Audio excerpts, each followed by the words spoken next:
Hər vaxtınız xeyirli olsun gənclər və özünü hələ də gənc hesab edən insanlar. Açıq deyəcəm, biraz həyəcanlıyam çünki ümumiyyətlə ilk dəfədir ki TEDx formatına çıxış edirəm.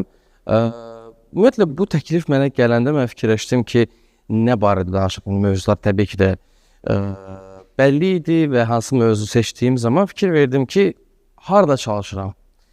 Hardan dəvət aldığımı düşünəndə, hansı mövzu barədə danışacağımı düşünəndə qərar aldım ki, mən bu günləri hazırda bizim ən böyük bəlamız və bəlkə də gələcəkdə ən böyük bəlamız olacaq süni intellekt barəsində danışmaq lazımdır. Çünki son 3 il ərzində süni intellekt bizim həyatımızı uzun əsr mənasını dəyişdi. Bütün industriyaları dəyişdi. Vaxtı ilə motion designer kimi çalışan bir insan kimi onu rahatlıqla deyə bilərəm ki, qrafik dizayn sayəsindən tutmuş və hətta məlumatların mübadiləsi sistemində süni intellekt əməlli başlı inqilaba sahib oldu. Bir çox qorxular var ki, insanlar öz işlərini itirəcək və ümumiyyətlə dünyanın düzəni dəyişəcək. Bəli, bu bir gün bəlkə də baş verəcək, amma biz bugün təbii ki pis belə deyim, proqnozlar barədə danışmayacaq. Biz bugün müqayisə etməyə başlayacaq. Çünki hər bir şey müqayisədə bəlli olur. Bu çox vacib və düzgün bir ifadədir. Adi bir misal, özünüzü uğurlu hesab etmək üçün siz özünüzü kimlə fərqləndirirsiniz? Başqaları ilə yoxsa özünüzlə? Çox güman ki, başqaları ilə. İlk növbədə ağla gələn odur ki, mən oturmuşam evdə, əynimdə bir çirkli şalvar var, kimsə Instagramda, xaricdə, İtaliyada, Mayorkada və s. şəkillər paylaşır. Amma buna aldanmayın, çünki heç kəs heç bir zaman Instagramda çirkli şalvarla şəkil paylaşmayacaq. Yəni, bu FOMO effektinə düşməyin. Hər zaman özünüzü əvvəlki versiyanızla fərqləndirin ki, hardan hara gəldiyinizi başa düşəsiniz. Və biz bugün təhsilin, ümumiyyətlə, yer kürəsində olan bir çox şeylərin hardan hara gəldiyini müəyyən etməyə çalışacağıq. Amma hardan başlayaq? İlk növbədə mən bura gələndə, ümumiyyətlə, hardansa hara getdiyimiz zaman biz nədən istifadə edirik? Nəqliyyat vasitələrindən. Və ona görə də birbaşa olaraq nəqliyyat vasitəsindən başlamaq lazımdır ki, bizim insanların ümumiyyətlə, ən birinci əhəlləşdirdiyi heyvan və nəqliyyat vasitəsi kimi istifadə edirdiyi heyvan nə idi? At idi. Bu bizim birbaşa olaraq nəqliyyat vasitəmiz idi. İndi isə bizim nəqliyyat vasitəmiz olanlar çox yəqin ki, daha az avtomobildir. Mənim də ən sevdiyim marka olduğu üçün məhz bunu seçdim. Bu isə növbəti nəqliyyat vasitəsidir. Bizim A nöqtəsindən B nöqtəsinə getmək üçün istifadə etdiyimiz qatarlardır. Diqqət yetirdinizsə, bu şəkildə bir gizli bir easter egg qoydum. Kimsə fikir verdim ona? Aha. İndi hazırda bizim belə deyim, qatarlarımız nə vəziyyətdədir? Yox, belə vəziyyətdə deyil təbii ki. The Boys serialına baxanlar bilir, amma bu deyil. Hazırda bizim istifadə etdiyimiz sürətli qatarlar, ən sürətlisi bildiyim qədərilə Yaponiyadadır. Bu sizcə 100, 200, 300 əvvəl hansı məqsədə qulluq edirdi bu heyvanlar? Mesajlaşma idi. Bəli. İndi isə bu cürdür. Bir telefonun içində hər bir şeyimiz var. Biz hər bir şeyi dedik, hər bir şeyi fərqləndirdik. İndi isə əsas mövzumuz olan təhsilə gəlməliyik. Tanış olun, bu Rafael de Santi'nin Afina məktəbi əsəridir. Yəni, burada siz Platon, Diogen və digər qədim filosoflar və müəllimlər saydığımız, hoca dediyimiz qədim fəlsəfə müəllimləridir. Və bunlar həqiqətən də bizim indiki bu vəziyyətə gəlib çıxmağımızda həqiqətən böyük əməkləri var. Amma biz Afina məktəbinə baxdığımız zaman təbii ki, bizim çox uzaqda olduğu kimi hiss olur. Yəni, 1000 illər hardasa. Hardasa bildiğim 2000 il arası bir fərqimiz var. Gəlin o zaman 150 il qabaqki məktəbə baxaq. Gəlin daha da close-up eləyək. Bu uşağın üzündəki ifadəyə baxın. Siz bu üzdə hər hansı bir xoşbəxtlik görürsünüzmü? İkinci sual verim. Özünüzü burada görürsünüzmü? Evet. Görənlər də var, görmənlər. Kim daha çoxdur özünü? Burada görənlər əlini qaldırsın. Zalın yarısı əlini qaldırdı. Yaxşı.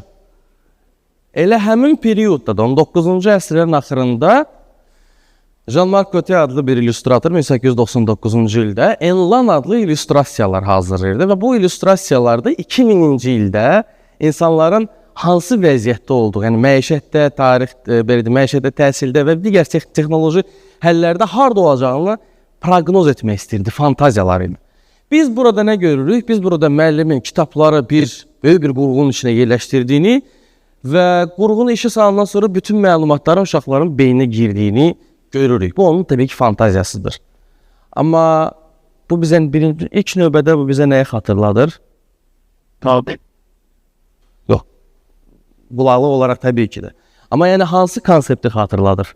İlk ağlınıza gələn nədir sizcə burada? Tanış gəldi? Yəni biz 2000-ci ildə bax bununla rastlaşdıq. 2000-ci ildə biz Matrix filminə rastlaşdıq. John Mark'ın ehtimalları yaxın idi. Yəni o hesab eləyirdi ki, bu 2000-ci ildə insanlar bu cür təsir alacaqlar. Amma onun yeganə yaxınlığı məhz yalnız bu filmin 2000-ci ildə çıxmasıydı. Amma indi qayıdaq bizim əsl reallığımıza. Hazırda bizim təsir sistemimiz bax bu cürdür. Geriyə qayıtsaq, 150 il geriyə qayıtsaq, hər hansısa bir fərq görürükmü? Heç bir dəyişiklik baş vermir. Bir müəllim, çoxlu sayda parta, ya 2 nəfər, ya 1 nəfər o partda oturur və müəllimin dediyinə qulaq asır. Yəni biz həm Platondan başlayaraq, 150 il bundan qabaq olan müəllimlərdən başlayaraq şəxsiləşmiş məlumatlara əsaslanırıq. Və hətta mənim də şəxsən qarşılaşdığım məlumatın düzgün şəkildə ötürülməsi 1 və məlumatların doğruluğunun yoxlanılmaması 2. Çünki vaxtı ikən bu problemi hətta Platon zamanında, Pifagor zamanında da rastlaşırdılar. Əgər siz qədim Pifagor tələbələrindən soruşsaydınız ki, niyə görə 2 üstə gəlir ki 4-dür, onlar sizə bir cavab verərdilər. Çünki üstadımız Pifagor belədir. Onların istinad elədiyi bir şey olmadıqlarına görə, məlumatı yoxlaya bilmədiklərinə görə istinad edəcək yeganə bir şey nə edir? Təbii ki, müəllimləri. Amma biz bunu necə dəyişə bilərik? Təbii ki, süni intellekt vasitəsilə. Bir çoxlarımız süni intellekt dediyimiz zaman yalnız avtomatlaşdırma və s. düşünürük. Amma burada ən vacib olan nədir? Burada ən vacib olan süni intellektin bizə verəcəyi ən əsas amil statistika. Əminəm ki, burada biznes idarə etmədə oxuyan uşaqlar da var, ümumiyyətlə biznesa sözünü əsl mənasına daxil olub onu dəyişmək istəyən uşaqlar da var və siz də əminəm ki, universitetdə belə bir şey, hər hansı bir fəndən bunu öyrənmişsiniz ki, statistika istənilən bir uğurun açarıdır. Çünki statistika sizə proqnozları verməyə imkan verir. Və məhz süni intellektin sayəsində biz statistika əldə edəcəyik. Amma bu statistika bizə nəyə verəcək? Bu statistika bizə fərdiləşmiş şəkildə hər bir insanın fərdi şəkildə hansı potensialın olduğunu çıxaracaq. Əminəm ki, hər bir sinifdə, həm istər məktəbdə, həm istər də universitetdə belə bir uşaq olub.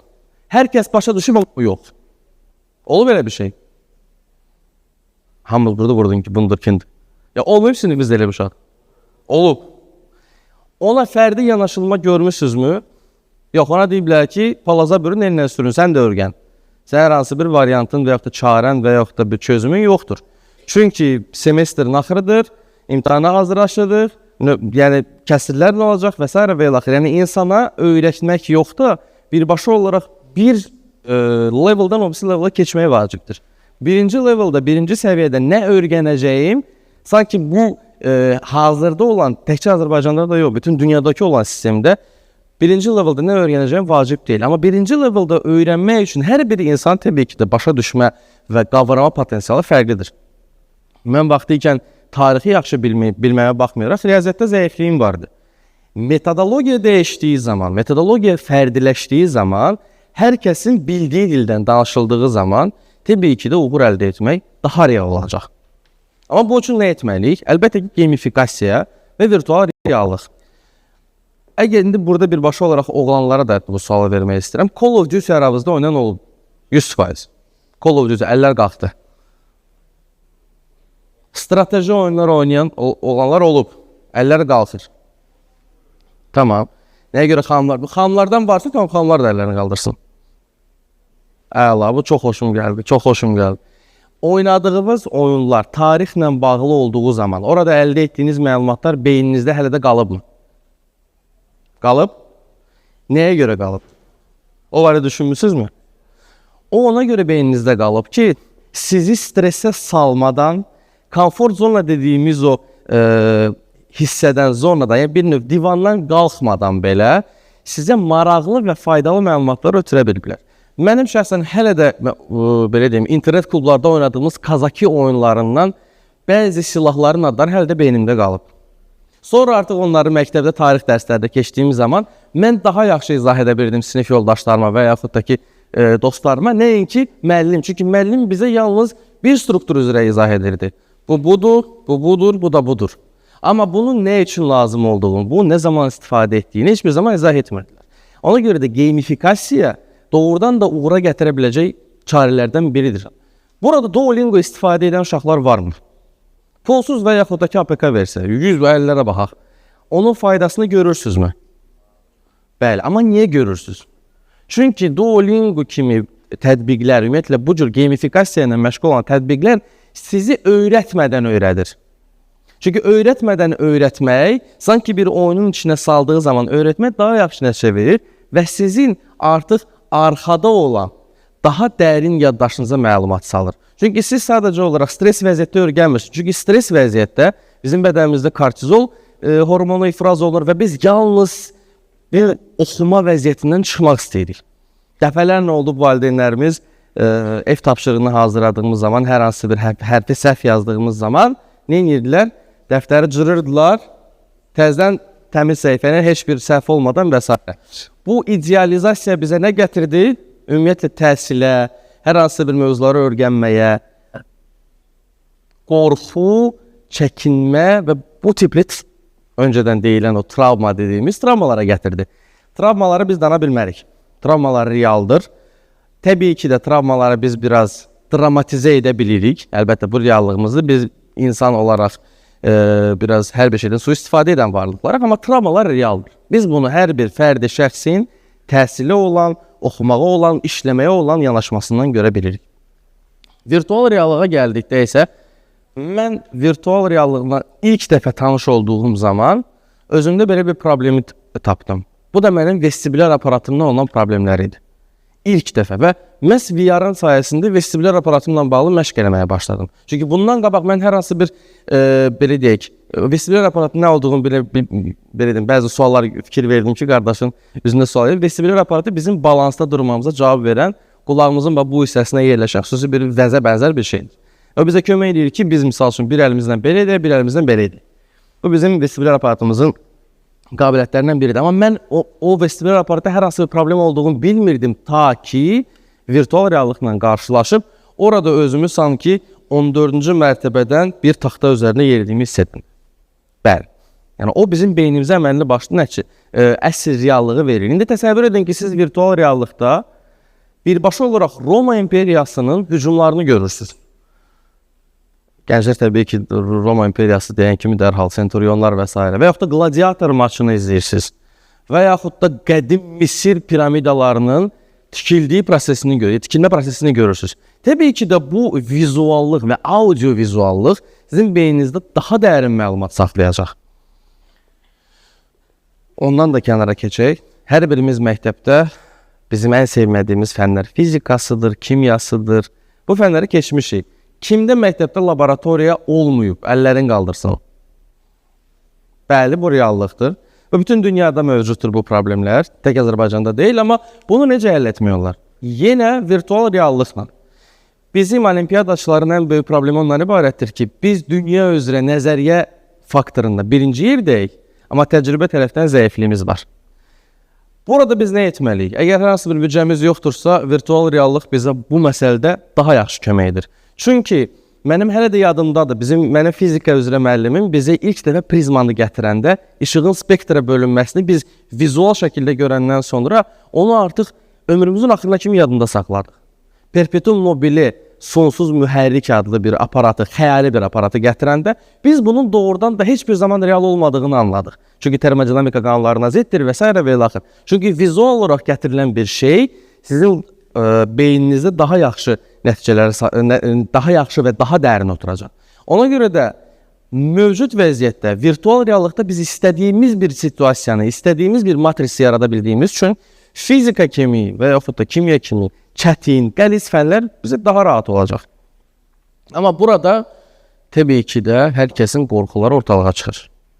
Biz süni intellekti idarə edəcəyik, yoxsa süni intellekt bizi idarə edəcək? Biz özümüzü qeyd edirik. Amma burada başqa bir məsələ var. Biz insanlar olaraq, insan varlığı olaraq daha çox hansı xasiyyətə sahibik? Tənbəllik xasiyyətinə. Bəli, nöqtə atışı. Tənbəllik xasiyyətinə. Bunu ən yaxşı göstərən bayaqları Sərxan adlı spikerimizdir. Çox gözəl göstərdi onu. Biz hazırda burayla deyil də, bax, burayla düşünürük. Bax, bu baş barmaq hazırda qərar verir ki, mən kiminsə videosuna baxacam, yoxsa baxmayacam. Mən səni bəyənəcəm, yoxsa bəyənməyəcəm. Yəni, biz hamımız mini Sezar olmuşuq və kiminsə qabağımızda ya bu vəziyyətdə, ya da bu vəziyyətdə olduğunu düşünür. Bunun da hər bir şeyin səbəbi bizim tənbəl olmağımızdır. Özüm də şəxsən dəfələrlə qarşıma çıxan videolarda divandan qalx filan şey deyəndə niyə? Çünki daxilimizdə o komfort zona, daxilimizdə o heç bir əziyyət çəkməmə kimi daxili instinktlər təbii ki, daha böyük qalibiyyətə sahib olur. Nəyə görə? Çünki bunun müdahilləri beynimizdir. Düşünmək, qərar qəbul etmək və s. daha çox enerjimizi alır.